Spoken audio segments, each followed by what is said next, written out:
Welcome to Samba Samba. Enjoy the video. In this video, I will explain how to remote start your Lexus RC 350. To begin, ensure your vehicle is locked and all doors are securely closed. This is a crucial first step for the remote start system to function correctly. We'll cover the specific button presses on your key fob and what to look for to confirm a successful start.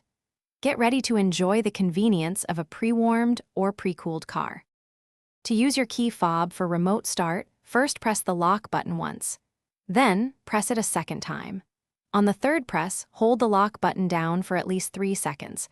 You should see the hazard lights flash twice, indicating the remote start sequence has begun.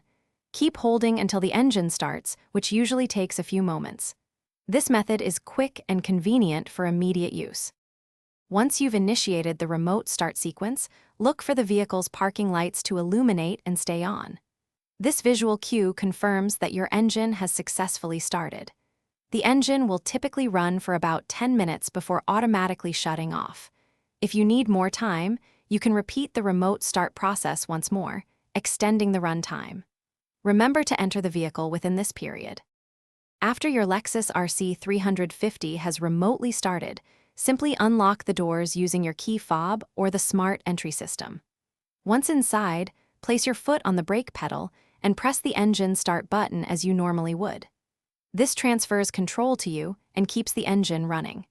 If you press the brake pedal before pressing the start button, the engine will turn off, requiring you to restart it manually. Thanks for watching.